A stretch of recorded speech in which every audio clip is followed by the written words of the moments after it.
Intinya kita jangan terlalu banyak berpikir, karena pikiran kita itu bisa membawa kita terlalu jauh kemana-mana. Yang paling penting kita jalanin dan hadapi, karena apa yang kita hadapi belum tentu sesuai ekspektasi yang kita pikirkan. Itu aja.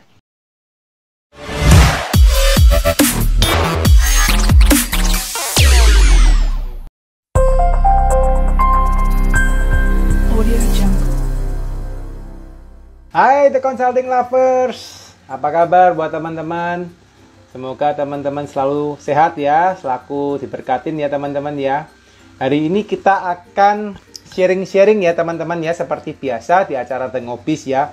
Hari ini kita akan ngobrol dengan Bapak atau Bro gitu ya, Bro Dasamalio Gusman ya.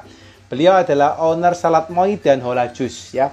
Dan hari ini teman-teman kita akan belajar terkait dengan agak berbeda, yaitu gimana sih caranya kalian bisa memaksimalkan penjualan di aplikasi online food ya. Dan ini pasti materi yang bermanfaat buat teman-teman sekalian ya, dimana teman-teman bisa, nanti kita akan tanya jawab, teman-teman dengerin sharingnya. Itu teman-teman ya, sebentar saya akan invite dulu narasumber Pak Darsa ya. Hai Pak Darsa. Halo. Halo, apa kabar? Sehat-sehat, Pak? Baik, sehat. Luar biasa. Ini lagi di kantor, di rumah, atau di luar mungkin, Pak? Tadi sebenarnya mau live di kantor, tapi Oke, siap. Udah pada pulang semua, ya udah pulang ke rumah akhirnya. Jadi siap, ya udah live siap. di rumah aja. Siap, sama gitu. Pak. Saya juga live di rumah, Pak.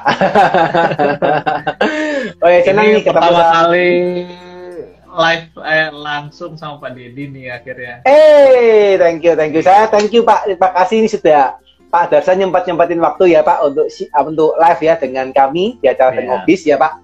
Semoga hari ini bisa ngasih manfaat ya Pak buat teman-teman yang nonton hari ini ya. Baik. Oke, nice. Pak, gimana Pak? Kesehariannya ngapain aja Pak akhir-akhir ini Pak? Kalau sehari-hari ini, akhir-akhir ini lebih justru dari The Consulting ini, ketika follow saya, ketika approach saya itu, saya juga penasaran kan The Consultingnya apa gitu. Siap. Terus pas dilihat-lihat ternyata banyak ngurusin tentang pajak juga, terus juga banyak ngurusin tentang hal-hal sistem yang lain ya. Ya akhirnya akhir-akhir ini kalau secara pekerjaan yang lebih sering diurusin lebih kayak hal-hal yang berhubungan dengan di luar jualan gitu. Oke. Seperti apa ya, kayak di luar jualan ya, misalnya HR kayak gitu-gitu, fokus ke development team kayak gitu, membangun tim, terus juga misalnya udah mulai ngurus-ngurus perpajakan kayak gitu sih. Justru malahan semakin kesini baru ngerti gitu loh Pak, kalau ternyata tuh butuh juga hal-hal kayak yang sistematis seperti itu gitu sih. Jadi ya sekarang fokus kayak gitu. Mantap nih Pak ya, ini sudah mulai tambah pusing atau tambah enak nih Pak? Sebenarnya ini tantangan baru ya. Jadi tantangan baru ya. Jadi yang sebelumnya kita fokus jualan, yang penting bisa jualan, laku, laris. Sekarang udah ngurusin birokrasi kayak gitu ya. Jadi kayak udah ada urusan kayak aturan main bekerja kayak gitu sistem, dan urusan kayak cipta kerja lah kayak gitu udah mulai harus diperhatikan kayak gitu sih Pak. Yang sebelumnya mungkin kan nggak difokuskan ke sana, yang penting jualan kalau dulu kan. Another game ya Pak ya. Iya, another game. Nice. Oke Pak, kita hold dulu nih, nanti terkait dengan another game-nya dan apa aja mungkin yang terjadi di bisnis Bapak yang mungkin bisa di-sharingin ke teman-teman gitu ya Pak ya. Mungkin sebelum kita lanjut Pak, lebih panas nih ya, karena sudah mulai keluar api-apinya nih Pak teman-teman nih ya. Sudah ada reaksinya, api ini sudah panas nih mereka gitu ya. Tapi saya tahan dulu teman-teman, biar teman-teman juga penasaran ya. Kita back dulu ya. Jadi kami sering Pak, kalau di acara The Ngobis ini kami tidak hanya kepingin tahu soal bisnisnya ya, tapi kami pengen dengar Pak cerita mungkin dari Bapak selaku narasumber, selaku juga praktisi Pak ya, selaku business owner gitu ya Pak. Gimana sih Pak riwayatnya Bapak sampai bisa buka bisnis seperti sekarang Pak? Iya Pak Dedi. Jadi awalnya itu dulu sebenarnya saya bisnis konveksi. Jujur bisnis konveksi. Proyekan gitu ya, proyekan. Itu lumayan Pak, omset itu lumayan. Kayak omset, profit itu lumayan. Namun setelah berjalan seiring waktu, kok rasanya kayak ada yang kurang gitu. Panggilan itu kayak ada yang kurang. Jadi ibaratnya kalau dulu tuh yang penting bisa nyari uang gitu ya Pak ya. Tapi setelah terpenuhi kebutuhan gitu, kok ada rasanya yang kurang kayak gitu. Akhirnya depending tuh bisnisnya, nikmatin dulu aja dana yang ada gitu. Sampai akhirnya 2 tahun tuh vakum Pak. Dulu aku pernah sharing di Mas Antoni Sudarsono pas itu, udah cerita juga, ya kayak gitu. Nah,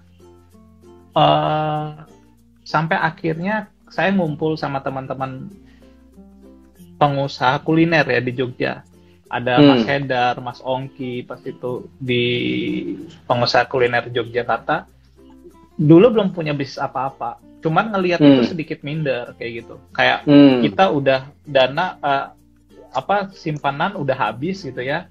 Bisnis juga udah di hold. Rasanya gimana Pak? Misalnya 2 tahun bisnis 2 tahun yang lalu atau setahun setengah yang lalu nggak dimulai lagi kan udah tumpul benar. Pisaunya ya. Jadi akhirnya ketika ngumpul sama teman-teman pengusaha kuliner tuh ada sisi terinspirasi, tapi juga ada sisi kayak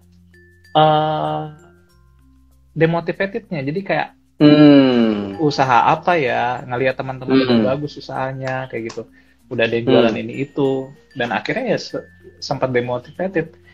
Nah dari situ ternyata ada yang usaha juga. Nah, akhirnya usaha salad buah gitu. Dan saat itu bagus banget. Ibaratnya pasarnya bagus. Dia membuka pasar ya, Pak. Peluang yang tadinya tidak diciptakan akhirnya diciptakan. Saya salut sama beliau ya, ibaratnya yang membuka pasar. Dan akhirnya saya punya melihat ini akan menjadi potensi yang besar, pasar salad buah ini. Gitu. Nah, ngelihat ada pasar ini, akhirnya dimulailah pertama kali berpartner sama rekan saya berdua, Mbak Putri namanya, dan akhirnya usaha itu dimulai dari coba-coba. Jadi awal bisnis itu benar-benar kita daftarin GoFood, GrabFood dulu Pak. Bahan baku kulkas itu belum ada sama sekali gitu. Bahan baku kulkas itu belum ada sama sekali. Yang penting kita daftarin dulu gitu. Dan akhirnya di tengah jalan dari pihak GoFood sama GrabFood tuh driver udah ada order duluan Pak, dan di situ kita langsung ada driver baru dipotong tuh orderannya gitu. Jadi mantap. Dipaksa untuk jualan gitu. Terpaksa untuk jualan gitu. Terpaksa untuk jualan ya Pak ya. Terpaksa untuk jualan. Sambil jualan barulah kita perbaiki dikit-dikit kayak resepnya kayak gitu kita perbaikin kayak gitu-gitu. Sambil berjalan usaha kayak gitu.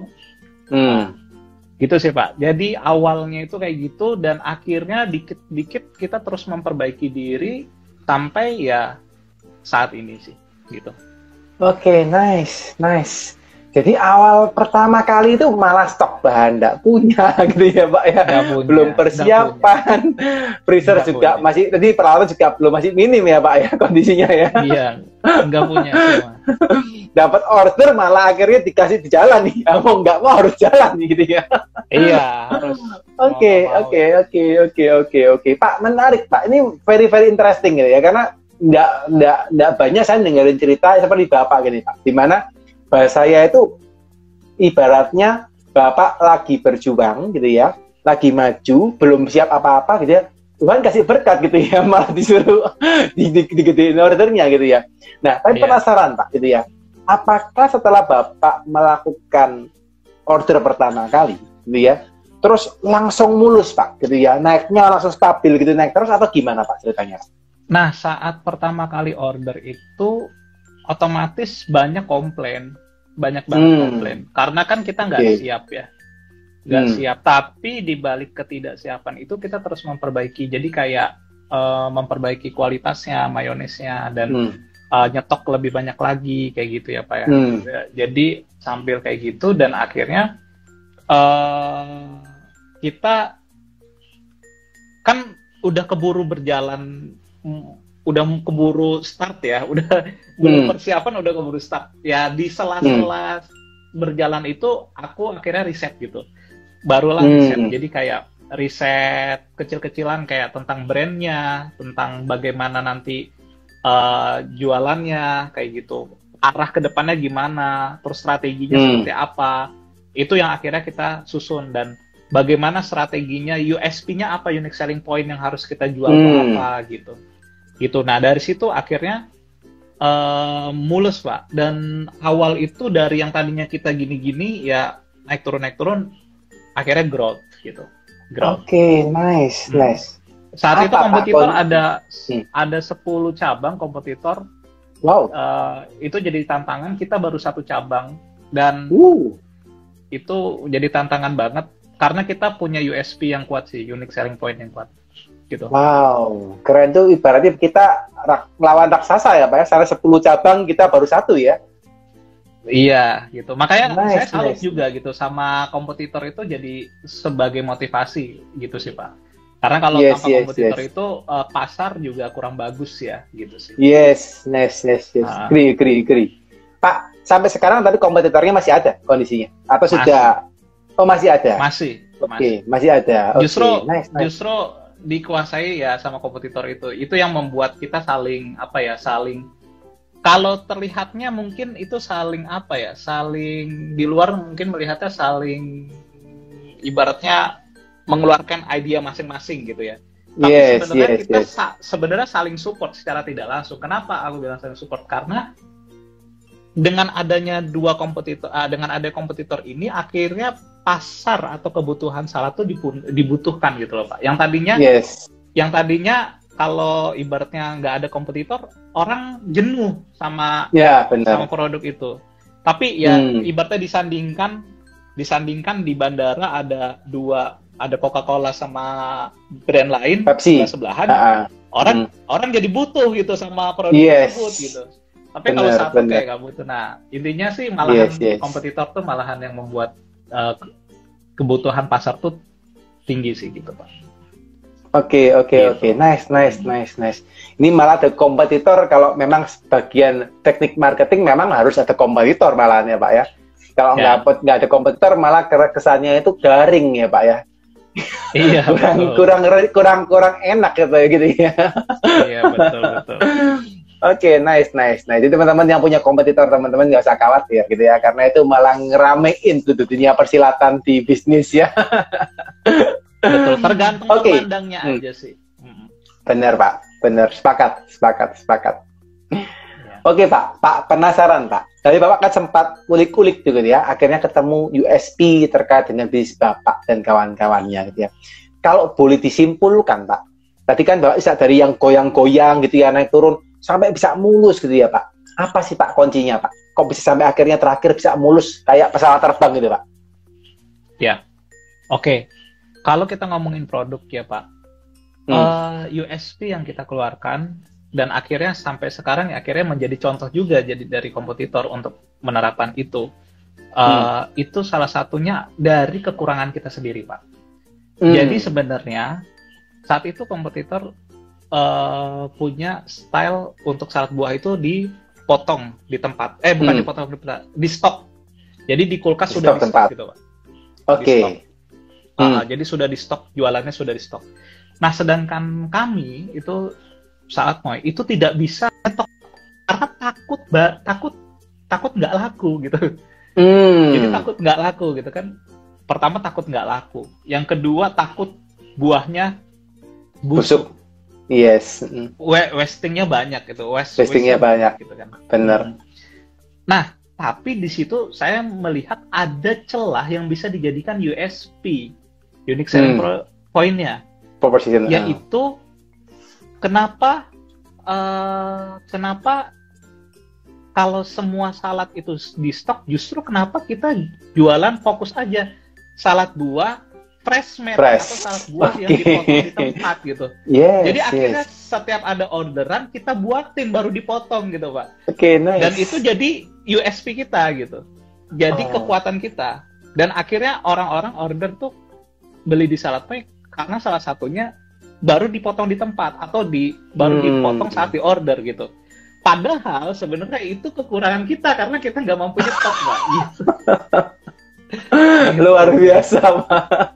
Itu kekurangan malah jadi kelebihan ya, Pak, dibalik gitu ya. Luar biasa. Dibalik, diputer. Gitu. Nice. Setelah itu langsung growing, Pak. Setelah itu, Pak. Itu growing. Nah, yang kedua itu dari sisi produk ya, Pak. Kalau ini dari sisi mental kita, memang dari culture ya. Kita ada 4 poin. Itu kita menjual, kalau kita tuh bilang kita tuh nggak jualan salad gitu. Karena kalau salad itu semua ibu-ibu di Jogja rata-rata mungkin bisa bikin salad, Pak. Gampang banget bikin salad. Dan mungkin rasanya hampir sama. Yang kita jual itu ada 4 poin, yaitu clarity, caring, harmony, dan fun. Nah, clarity itu apa? Clarity itu setiap ada buah yang kurang atau ada sesuatu hal yang ada kurang di dalam produk, kita harus ngomong. Benar-benar ngomong sejujur-jujurnya. Misalnya, mohon maaf Kak, kita tulis surat. Mohon maaf Kak, buah ini kurang. Kita ganti dengan buah ini ya, gitu. Dan yang kedua, caring, gitu. Caring, kita peduli sama, misalnya ada yang komplain, itu kita selalu ganti. Satu kali lipat atau 2 kali lipatnya. Itu caring. Yang ketiga, harmoni. Harmoni kita selalu melibatkan, setiap riset kita selalu melibatkan dari sisi customer gitu, Pak. Untuk untuk mengasih masukan dan lain-lain. Yang keempat itu fun. Nah, yang fun ini fokus ke bagaimana kita mendelivery konten atau bagaimana kita mendelivery brand kita sebagai sosok yang fun kayak gitu. Nah, kita jualan ini sebenarnya kalau dibilang jualan salad, ya produknya aja salad. Tapi yang kita jual tuh core utamanya 4 pilar ini gitu. Kita jualan itu karena tanpa 4 pilar ini mungkin tidak berjalan growth yang tinggi gitu. Karena 4 pilar ini kita merasa ini yang membuat growth ini jadi tinggi gitu sih, Pak. Nice. Jadi clarity, caring, harmony, fun. CCHF Pak ya.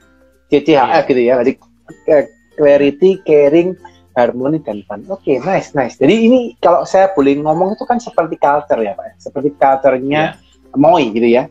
Terus itu didistribusikan atau disalurkan, disampaikan gitu ya kepada customer dengan cara-cara tadi gitu ya. Dan itu malah akhirnya berimbas ya, Pak, pada penjualan, pada sales yang meningkat gara-gara itu juga. Iya. Oke.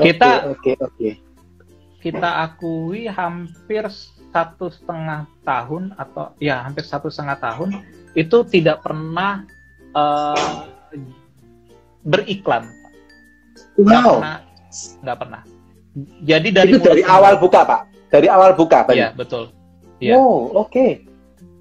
1,5 tahun nggak pernah beriklan ya, Pak ya? Iya. 1,5 tahun per tahun. Nggak pernah. Jadi itu memanfaatkan dari mulut ke mulut itu sih. Oke. Dan itu dijual di shop online shop food online ya, Pak ya? Food online shop gitu ya, modelnya kayak aplikasi lah ya, GoFood, GrabFood gitu ya. Oke.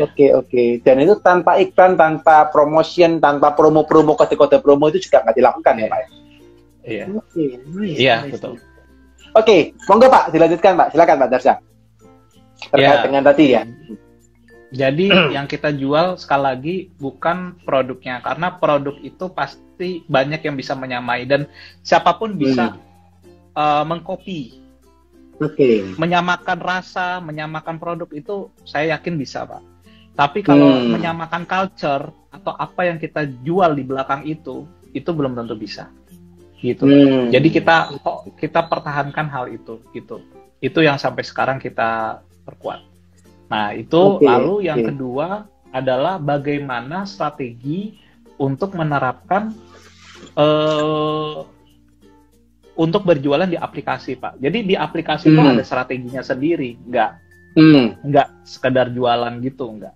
Ada strateginya sendiri. Jadi dulu ceritanya seperti ini. Ini mungkin buat teman-teman yang jualan di aplikasi online bisa dicontoh. Jadi dulu seperti ini. Kompetitor itu menjual produknya dengan nama toko itu salad brandnya, salad spasi brandnya gitu kan. Nah, saya coba riset, Pak. Saya coba nanya-nanya. Kamu kalau searching di GoFood, di GrabFood itu kalau nyari salad buah itu nulisnya apa? Mereka jawab salad buah gitu. Sedangkan kompetitor saat itu nulis hanya salad spasi brandnya gitu. Nah, dari situ saya melihat ini ada celah gitu. Akhirnya saya bikin ada keyword salad buah di toko saya, Pak. Nah, dan itu yang membuat gratis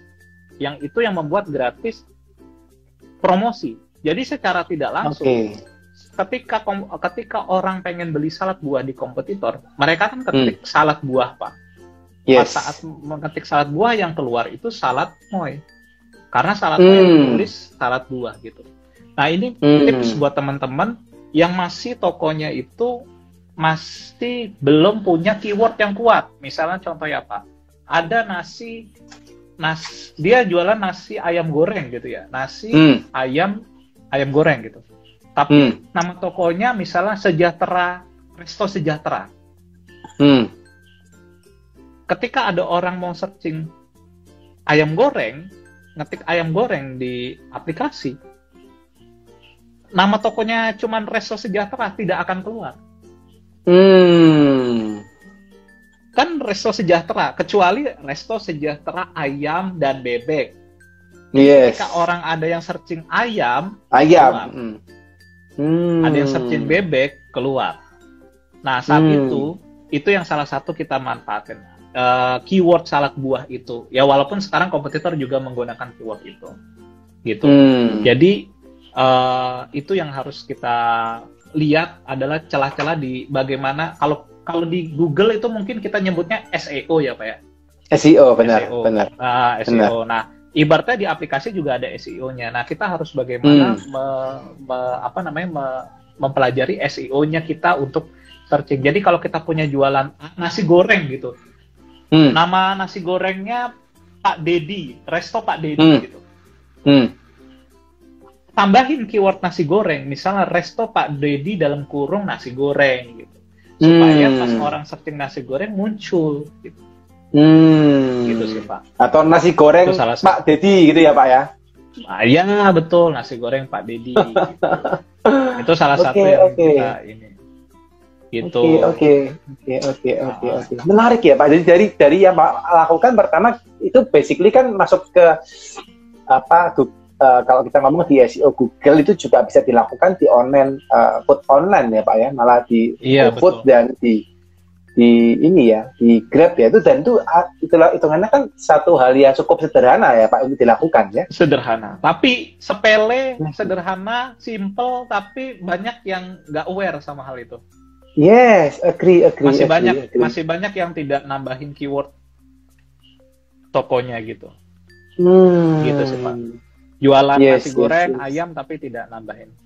Nah, mungkin aku bakal sedikit share. Ini kita masuk ke teknis ya, Pak ya. Ini buat silakan, Pak, silakan. Teknis. Jadi kita beda di GoFood sama di GrabFood. Ketika kita searching, itu yang keluar itu benar-benar yang keluar itu nama tokonya, Pak. Di GrabFood sama GoFood. Tapi kalau kita masuk ke Shopee Food, itu yang kalau kita searching, yang keluar itu nama produk. Oke. Jadi kalau nama tokonya nggak ada keyword produk kita nggak apa-apa. Kalau di Shopee Food. Karena ketika kita searching nulis misalnya ayam goreng, dia akan nampilin toko-toko yang ada nama produknya ayam goreng, Pak. Nah, itu kelebihannya di Shopee Food. Jadi walaupun nama tokonya itu nggak ada keywordnya, itu masih nggak apa-apa gitu. Masih nggak apa-apa. Tapi kalau di GoFood, di GrabFood, wah, lupa nulis keyword, nggak akan ketemu toko kita. Yes. Makanya kalau di Shopee Food sampai sekarang, walaupun orang nggak nulis nama tokonya dengan keywordnya, itu masih laku karena yang di searching yang keluar itu nama produknya, Pak. Jadi misalnya Pak Deddy nyari produk di Shopee Food, nulisnya mie goreng, gitu ya, mie goreng. Wah, keluar toko yang jualan produknya mie goreng. Bukan nama tokonya ada tulisan mie goreng. Oke. Berarti yang di Shopee Food itu berarti kompetisinya bisa lebih kenceng ya Pak Malan, Pak, kalau di Shopee Food ya. Karena kan tokonya dari jual mie goreng, semua yang jual mie goreng muncul semua berarti ya Pak ya. Betul. Dilihat dari produknya, produk yang dimasukkan. Iya. Oh, mie goreng. Iya. Tapi kalau di GrabFood dan di GoFood, dia bukan searching produknya. Yang di searching itu ininya, nama tokonya. Nama tokonya. Jadi ketika ngetik mie goreng, nama tokonya nggak ada kata mie goreng, ya nggak muncul. Gitu. Oke. Itu mungkin aku bisa share yang simpel dulu, itu mungkin dimulai dari Yes. Ini menarik ya teman-teman ya. Ini perlu diperhatikan gitu ya, bahwa kan kita sekarang pemain utamanya 3 ya Pak ya. GrabFood, GoFood sama Shopee Food gitu ya. Kalau di GrabFood juga modelnya sama Pak. Modelnya juga apakah seperti GoFood tadi di searching pakai nama toko, ataukah seperti Shopee malah? Kalau di GrabFood sama GoFood sama. Oh, jadi GrabFood sama GoFood dia akan back to nama toko. Iya, nama toko. Oke. Menarik. Teman-teman ingetin ya, teman-teman ya. Jadi yang sudah paham nih ya, ini materinya nggak kaleng-kaleng ya, teman-teman ya. Sharingnya dari Pak Darsa ini langsung nocos ini ya. Bisa langsung dipraktekin nih ya. Oke Pak, selain itu Pak, kira-kira apa lagi Pak yang mungkin perlu diperhatikan teman-teman, terutama mereka yang pengen dapat penjualan dari online food Pak. Terutama kan sekarang ini kan penjual itu kan termasuk banyak ya Pak ya. Orang-orang yang jual makanan itu kan buka kitchen, cloud kitchen, buka dapur di rumah sudah bisa punya akun GrabFood dan GoFood gitu ya. Dan tapi memang seperti yang kita tahu karena banyak yang jualan, akhirnya juga sebagian teman-teman mengeluh bahwa sulit untuk mendapatkan order. Nah, misal mereka sudah mengganti Pak, apakah itu bisa meningkatkan mereka punya rating atau perlu dilakukan yang lain Pak terkait dengan itu? Oke, itu yang pertama ya Pak ya. Nah, yang kedua itu salah satunya, saya rasa yang kedua itu tentang ratingnya. Jadi rating itu penting banget. Harus minimal banget tuh 4,5. Itu minimal 4,5 itu udah sangat minimal. Kalau di bawah 4,5 cenderung orang berdasarkan riset dia cenderung untuk mencari yang lebih dari 4,5. Itu pertama. Jadi buat teman-teman jangan sepelein rating. Jangan sepelein rating karena dari rating itu yang kita bisa benar-benar membuat gimana ya, rating itu setelah orang datang, rating itu yang menentukan orang itu akan membeli atau tidak, kadang seperti itu. Iya, dibandingkan dia akan mencari brand-brand yang sama atau harga-harga yang sama, terus di-ratingkan, melihat rating itu, dan akhirnya mereka akan membeli dari sisi itu. Begitu Pak. Yang kedua, yang pertama tadi jangan lupa hal yang gampang, yang simple, yang harusnya bisa ditemukan. Yang kedua rating itu sangat krusial gitu. Nah, kalau memang simpelnya seperti itu, misalnya kurang, kan sekarang rating itu minimal 20 orang ya. 20 orang baru keluar ratingnya. Mungkin bisa dimulai dari minta temennya yang order. Minta tolong rating seperti itu supaya membantu rating kita tinggi dan lain-lain. Karena kalau udah turun, udah jeblok di bawah 4,5 atau anggap 4,2 atau 4,0 gitu, atau ke bawahnya lagi, itu malahan 4,0 ke bawah itu sudah seperti kasarannya lebih baik bikin akun baru Pak, daripada memperbaiki. Sulit untuk ditingkatin gitu. Itu yang kedua. Mungkin saya tambahkan yang ketiga, salah satunya harga. Nah, harga ini juga sangat berpengaruh besar. Nah, ini tips ya. Tips buat teman-teman dari aplikasi GoFood, GrabFood, dan ShopeeFood itu ada ibaratnya penawaran seperti join promonya dari mereka. Nah itu jangan sampai terlewat. Kalau bisa ikut semua gitu. Walaupun co-fundingnya ya Pak ya itu harus memberikan support yang lebih besar. Kita harus ibaratnya nalangin biaya yang lebih besar gitu.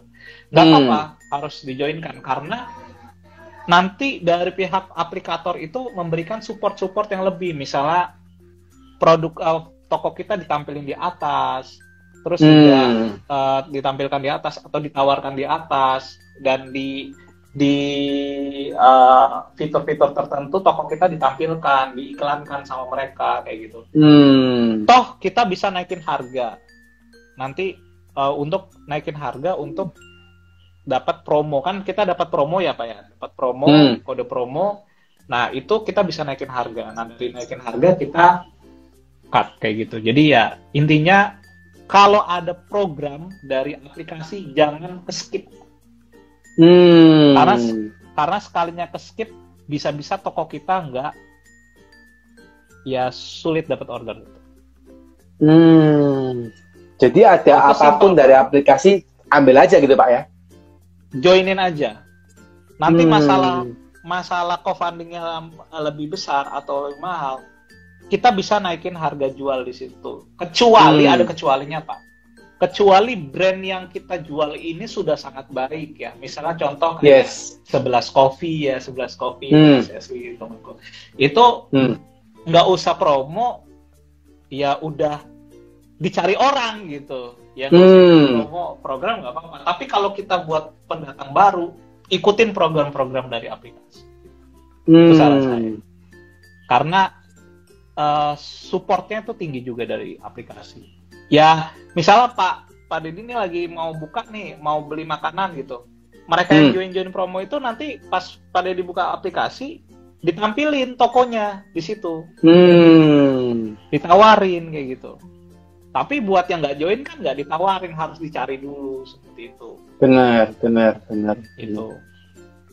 Oke, ibaratnya kayak budget marketingnya kita lah Pak ya, kurang lebih Pak ya itu yang dilakukan ya. Budget marketing yang dibarter sama mungkin harga bisa kita naikin gitu, nggak apa-apa harga dinaikin, tapi toh dengan kupon yang dipakai sama customer kan harga tetap bisa jadi lebih murah gitu sih.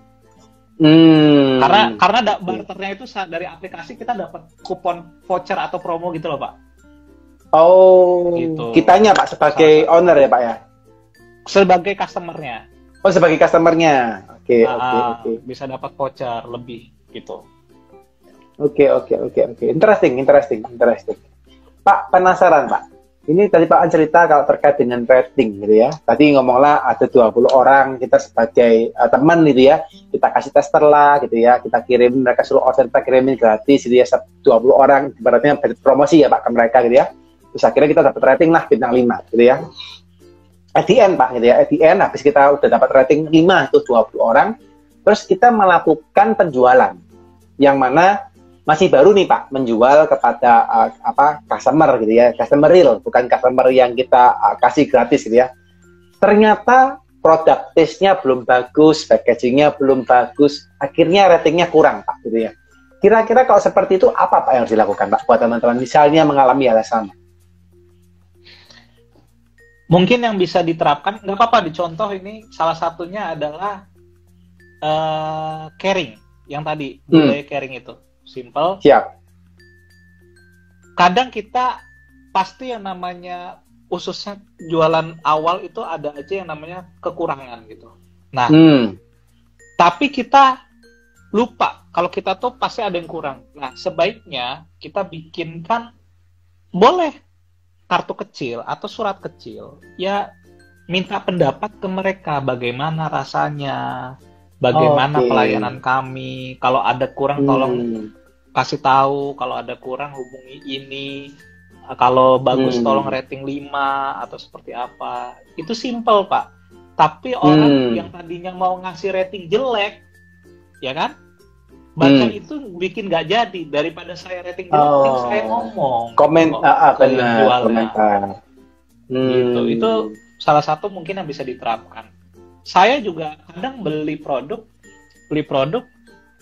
kayak produk-produk di GoFood, makanan-makanan lokal yang simple-simple kayak gitu, ya akhirnya bagus gitu. Jadi akhirnya dia memberikan kata-kata simpel kalau ada yang kurang atau apa hubungi ya Kak. Kalau ada yang kurang, kalau ada yang ini yang bagus kasih rating kayak gitu-gitu. Kalau suka kasih rating kayak gitu. Nah itu akhirnya ya membuat ada kecewa pun jadi nggak kecewa gitu kan. Namanya kita kan human ya, maksudnya sesama manusia ya dikasih sesuatu yang menyentuh akan mengerti lah gitu, saling mengerti gitu sih Pak. Itu hal kecil sih yang bisa diterapkan. Oke. Jadi kita agak rumit dikit gitu kali ya Pak ya. Kirim makanan sama kartu yang ditempel gitu Pak di makanannya atau gimana gitu ya dengan ucapan tadi Pak ya. Oke. Jadi malah orang yang mau kasih rating jelek mikir 2 kali nih gitu ya. Iya. Gitu ya. Udah nggak usah kasih rating lah, pasangin aja gitu ya. Iya. Akhirnya yang mau yang bagus-bagus aja kan gitu. Iya, yang nggak suka dia diam, dia nggak rating jelek gitu ya. Iya. Karena sebenarnya Pak, simpelnya gini Pak. Rating itu mengerikan loh. Khususnya di Indonesia ya. Tapi ini beda. Aku baca-baca riset di luar sama di Indonesia. Kalau di Indonesia itu ketika orang merating itu mentok kanan, mentok kiri, Pak. Kalau nggak 5, 1. Kan yes. Jarang yang nanggung ya, Pak ya? Jarang. Rating 3, rating 4 kurang ini jarang. Sekali kurang dikit aja bisa 1. Iya. Iya. Gitu. Iya. Nah, itu yang harus kita minimalisir ya. Begitu kena 1 tuh langsung ya Pak ya. Langsung nilainya jeblok tuh pasti ya. Iya, langsung jeblok banget itu. Yes. Interesting. Ini memang mau nggak mau ya. Memang benar sih apa yang dikatakan Pak dari saya bahwa kita ini jualan, tidak hanya jualan produk atau jasa, tapi kita juga jualan hati gitu ya kepada manusia kan gitu ya Pak ya. Karena care ini memang penting sekali. Begitu care, orang pasti akan nanti ya ternyata ada hubungan manusia yang lebih, ibaratnya sungkan menyungkannya ini kepake ya Pak ketika ada humannya tadi ya. Oke. Menarik. Jadi salah satunya rating teman-teman ya perlu diperhatikan ya supaya jangan sampai kita dapat rating 1. Fatal udah rating 1. Dan rating 1 5 orang 20 orang 5 rating 5 1 aja Pak, rating 1 Pak langsung Pak. Jojlok gitu. Iya, betul Pak. Apalagi iya. Oke. Pak, anyway tadi kan diomongin ya, 1 terkait dengan keyword gitu ya, 2 terkait dengan rating dan sebagainya gitu ya. Apakah hal tersebut itu ketiga terkait dengan promo gitu ya, Pak. Apakah dengan cara itu menurut Bapak sudah siap untuk teman-teman ini yang terutama pengusaha-pengusaha baru untuk terjun Pak, ya? Ataukah menurut Bapak malah setelah melakukan itu masih banyak nih ternyata kendala-kendala lain yang dialami Bapak sebagai pengusaha kuliner dalam mengembangkan usahanya? Kalau menurut Bapak gimana kira-kira Pak? Kalau dari saya berdasarkan pengalaman nyemplung dulu Pak, start dulu aja, bener-bener start dulu. Kalau bisa daftarin aja dulu, nggak usah khawatir, nggak usah takut. Kita benar-benar fokus jualan. Terus baru sambil di tengah-tengah kita perbaiki evaluasi yang perlu dievaluasi. Karena kalau kita terlalu banyak riset juga atau kan beda ya, kalau perusahaan sudah mulai besar mungkin riset harus lebih kuat. Tapi kalau kita terlalu banyak riset dan terlalu banyak analisis, nggak mulai-mulai, itu yang jadi problem sih. Nanti jadi kacau sendiri. Jadi menurut aku start aja dulu. Yang paling penting ini Pak, ketika ikut program dari aplikasi yang kupon itu ya, program promo dari aplikasi GoFood, GrabFood, ShopeeFood, jangan lupa dihitung co-fundingnya. Kalau misalnya mahal, potongannya besar, jangan lupa harganya dinaikin. Nanti lupa naikin harga, boncos kita. Iya. Iya. Tapi naikin harga itu nggak ngefek ya Pak? Maksudnya kan kalau misalnya ada customer yang aware gitu ya, oh, kalau beli di outlet harganya lebih murah nih gitu ya, beli di apa namanya Shopee atau GrabFood ini lebih mahal, itu nggak ngefek Pak dengan kita menaikkan harga itu Pak? Bagi orang yang yang biasa order di aplikasi dan emang dia terbiasa di aplikasi, tidak ngefek Pak. Karena yang mereka lihat bagaimana dia bisa menggunakan vouchernya, atau kode vouchernya. Jadi nanti ujung-ujungnya kalau dia pakai kode voucher jadi lebih murah kan gitu. Walaupun harga awalnya lebih mahal gitu misalnya. Nanti ketika yang dilihat tuh nanti setelah pakai voucher itu lebih murah atau lebih mahal gitu sih Pak. Gitu sih. Jadi nggak ngefek ya Pak ya, nggak masalah ya. Nggak terlalu ngefek gitu. Benar. Oke. Sekarang customer udah lebih pintar, nggak kayak dulu sih. Kalau dulu kan benar-benar harga aja yang dilihat. Kalau sekarang ada promo apa nih, customer bakal baca promo apa aja gitu. Iya. Benar. Jadi nanti yang dilihat harga akhirnya. Yes.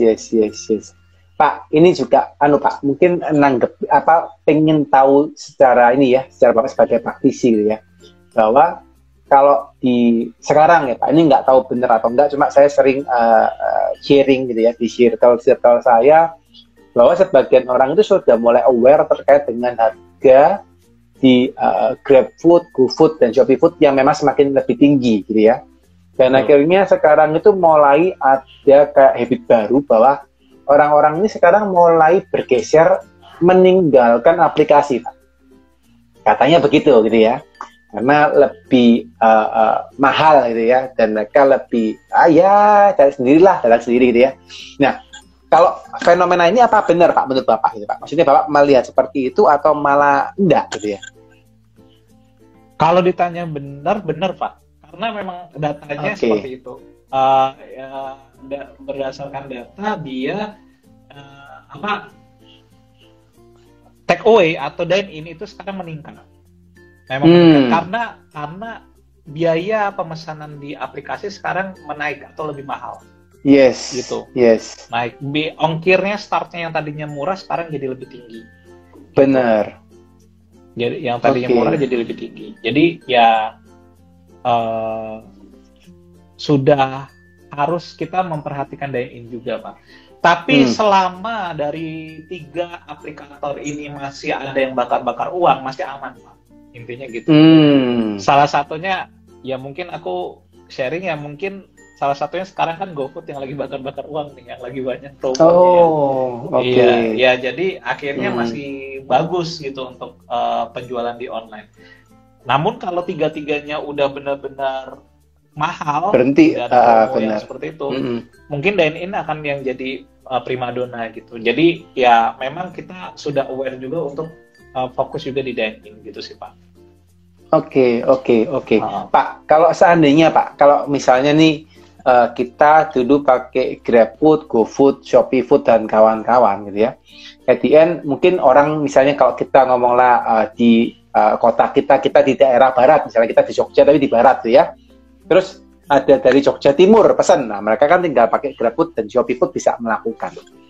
Terus ternyata kalau kita akhirnya mereka merasa oke nih penjualan lebih kecil, penjualan harganya lebih mahal gitu ya, lebih mahal, akhirnya wah yaudahlah saya tak ganti nih. Nah akhirnya mereka mencari substitusi Pak, yang dulunya belanja ke Bapak, belanja salad agak jauh pun mereka hadepin, wah sekarang udahlah nggak usah makan salad lagi misalnya Pak ya. Terus mereka cari opsi yang lain. Nah itu ada kemungkinan enggak Pak? Atau maksud saya kira-kira kalau menghadapi kemungkinan seperti itu apa Pak yang harus teman-teman perhatikan terkait dengan itu Pak? Itu bukan kemungkinan lagi, itu sudah terjadi. Oh, sudah terjadi Pak? Gimana Pak kalau seperti itu? Ya, kalau seperti itu kita siap-siap untuk pivot juga ya, untuk belajar, untuk harus adaptasi dan fleksibel juga sama produk yang kita perbaiki. Misalnya contoh, di Salatmoi ini sekitar awal tahun lalu itu kita membuat produk jus Pak. Oke, jus. Oke. Jadi kita ngeluarin jus. Jadi dari buah-buahan yang memang ibaratnya kita ada di salad, kita keluarkan di jus juga supaya bermanfaat juga seperti itu. Daripada kita ibaratnya hanya jualan salad. Nah, dan hasilnya bagus, maksudnya hasilnya itu bagus, growth gitu ya Pak. Dan akhirnya ya itu menjadi contoh juga buat kompetitor, dan kompetitor juga mengeluarkan produk sejenis juga gitu. Nah itu berarti itu tanda-tanda bahwa market yang kami keluarkan itu bagus. Nah maksudku kita harus siap-siap pivot sih Pak kalau kayak gitu. Nah mungkin yang rada susah buat teman-teman yang franchise yang udah dalam tanda kutip produknya itu aja gitu untuk mau dipotong perusahaan gitu sih. Nah gitu sih Pak. Kalau kita kan kemitraan pun mereka ikut kita. Jadi misalnya ada program apa dari pusat, ada produk apa yang baru dari pusat, mereka ikut gitu. Jadi kemitraan kami siap untuk adaptasi gitu. Jadi memang kalau dari pusat memang harus berubah. Jadi dulu sempat ada, kita melihat tren salad tuh menurun Pak. Memang ada tren menurun, tapi kita harus pivot sama produk lain gitu sih. Kalau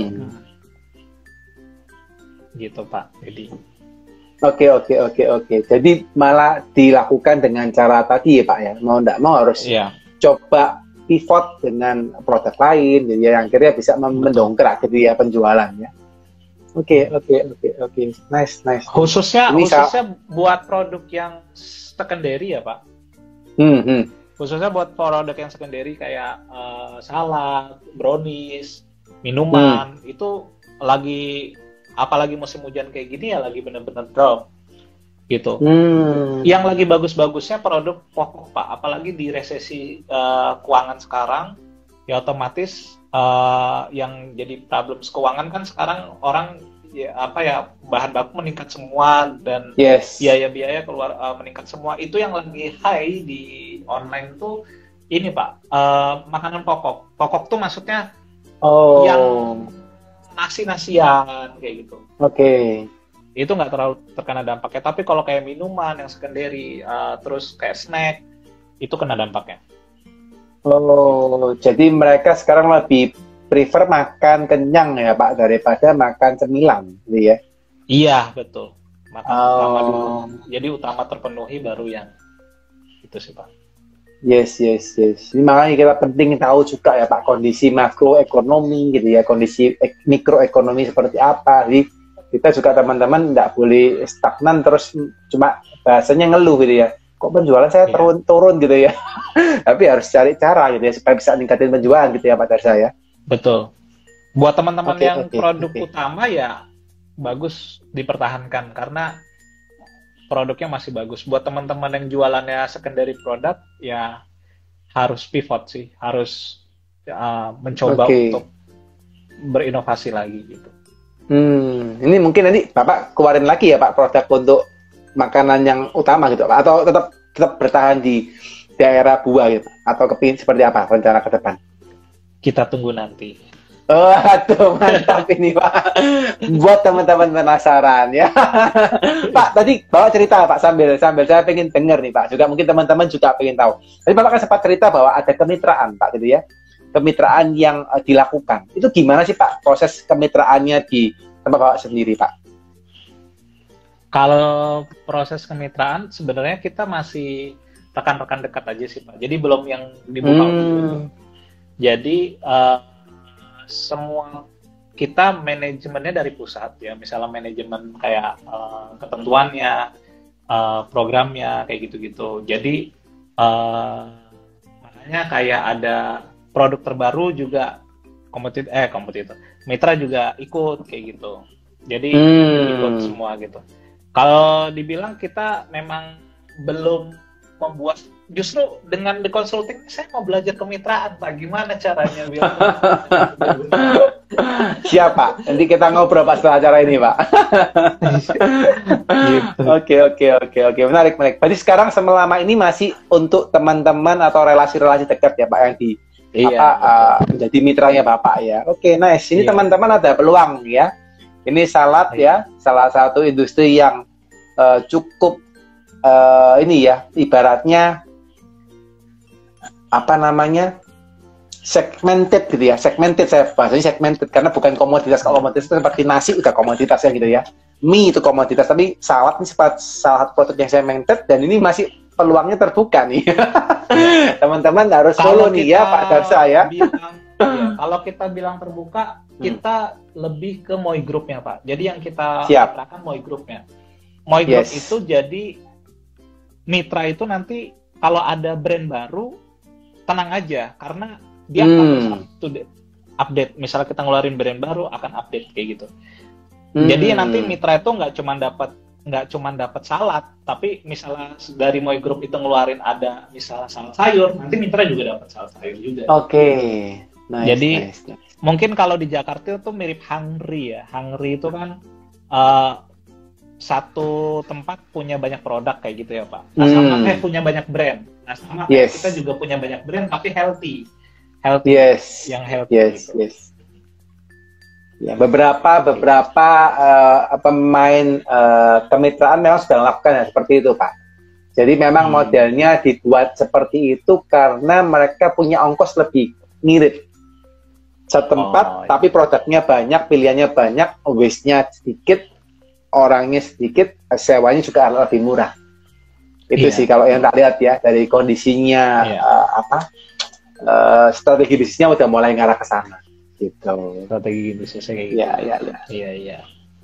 Oke, Pak, ini kita lanjut ke Q&A ya, Pak. Ada beberapa pertanyaan, Pak Darsa. Minta izin ya, Pak, ya untuk menanyakan ya. Oke, ini dari lesehan Pak Ding. Lesehan Pak Ding ya. Gimana cara mengatasi customer yang rewel? Di Pak Ding, maksudnya di tempatnya beliau itu ya. Dia ada satu akun komplain terus. Satu akun komplain terus, ini mungkin komplainnya berkali-kali gitu ya. Tapi order terus. Nah ini lucu Pak.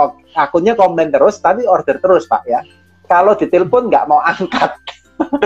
Apa dengan cara surat tadi cukup atau ada anything idea Pak untuk hal seperti ini Pak? Kalau misalnya dari customer itu dia merugikan sampai memberikan rating yang jelek, misalnya rating 1 berulang kayak gitu, itu bisa dikomplainkan ke AM-nya. AM itu kayak pengurus di aplikasi, minta tolong untuk direview customer ini, direview, nanti itu bisa saja dicabut. Bisa saja dicabut dari rating kita gitu, rating yang jelek tadi bisa dihilangkan gitu. Nah jika merugikan, tapi kalau misalnya belum sampai merugikan, coba untuk justru bagus dong, order terus, komplain tapi tidak merugikan ya nggak apa-apa. Kalau sampai merugikan rating, yang kita khawatirkan rating 1 ya Pak ya, misalnya gitu. Iya. Rating jelek gitu. Nah itu bisa di up ke aplikator, dari pihak aplikatornya ya. Oke. Gitu. Jadi langsung hubungi aplikatornya untuk direview Pak ya. Tapi kalau memang ternyata ratingnya bintang 5, order terus, komplainnya cuma di chatting, ya udah biarin gitu ya Pak ya, disampein aja gitu ya. Pakai caring tadi ya Pak ya. Karena itu bisa kedetek Pak sama aplikator. Kalau misalnya yang komentar itu ibaratnya memang tidak wajar ya Pak ya, itu bisa kedetek, bisa dicabut gitu. Oke. Nice. Oke, thank you jawabannya Pak. Pak, kalau selama Pak berbisnis Pak, ini berarti untuk Moi Group sendiri ini sekarang sudah berdiri berapa lama Pak sekarang Pak? Dari 2020 berarti hampir 2 tahun lebih. 2 tahun nih Pak ya. Hampir 3 tahun ya. 3 tahun ini Pak ya. Nah, Pak, selama 3 tahun ini Pak, apa Pak yang menurut Bapak tersulit Pak dalam menjalankan bisnis Bapak? Yang bukan berhubungan dengan jualan. Apa Pak tentunya? Yang berhubungan dengan SDM. Oke. Apa Pak sulitnya Pak kalau boleh diceritakan? Karena kalau dengan SDM itu seperti ini Pak. Karena memang backgroundku adalah lebih ke marketing ya Pak ya, jualan produk kayak gitu. Nah sedangkan SDM ini kan faktor yang sulit diukur, beda. Karena aku orangnya data Pak, data. Nah sedangkan manusia ini kan sulit diukur ya, SDM ini sulit diukur. Jadi mengukur itu yang kadang kesulitan, dan ya sampai sekarang SDM ini jadi tantangan. Contohnya HRD kita bagaimana mencari yang terbaik itu juga sulit gitu. Nah, mungkin nanti bisa dibantu atau dibimbing ya Pak, ya, bagaimana tipsnya. Jadi kalau ditanya sama, yang kedua di bulan di tahun ini udah hujan ya kan, udah hujan, aplikasi itu naik semua harga biayanya, gitu. Yes. Udah hujan, aplikasi naik semua, terus juga resesi ya, mau biaya ongkir naik semua, biaya pengiriman naik. Jadi secara penjualan yang paling fatal ya kemarin bulan lalu gitu. Itu yang jadi harus catatan ya. Kita nggak bisa memungkiri itu akan dihadapi, dan nah ini yang harus jalan keluar yang lain. Dan nah itu bertabrakan sama sisi-sisi SDM juga, khususnya SDM ini yang tadi ya. Jadi masalah ditumpuk di bulan yang sama. Nah itu yang membuat kita jadi berat sih, gitu. Oke. Dan itu masih happening sampai sekarang berarti Pak ya kondisinya ya? Sudah ini sih, sudah teratasi sih dengan Wah, mantap.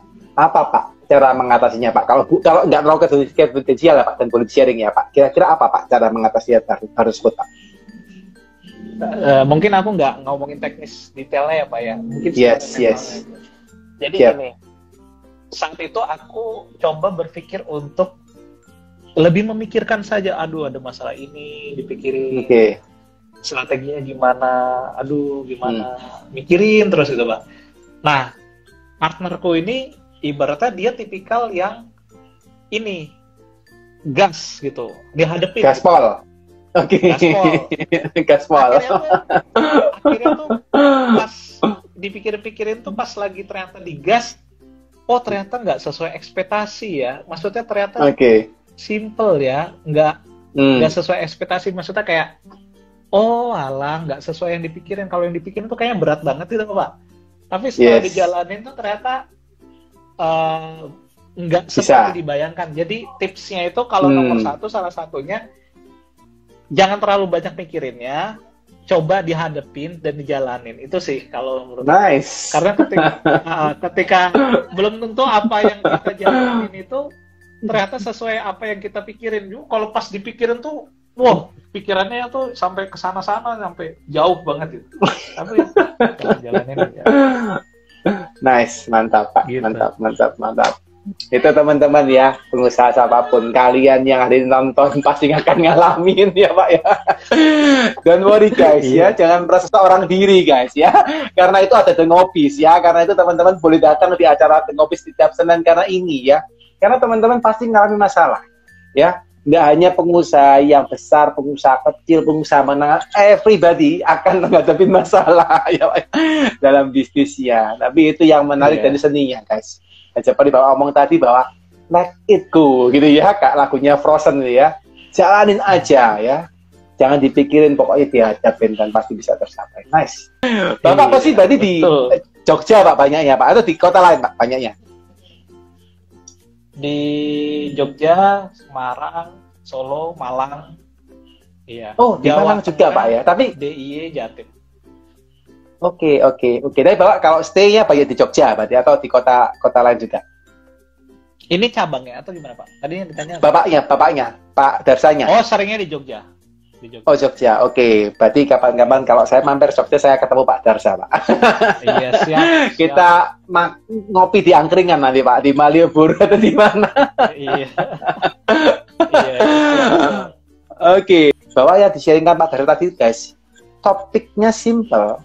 Tapi saya kan percaya kadang-kadang saya aja ya sebagai praktisi dan sebagai konsultan gitu ya, kadang-kadang nggak kepikiran juga loh. Dan saya ngomong SEO, iya nyambung juga ya ternyata SEO gitu ya.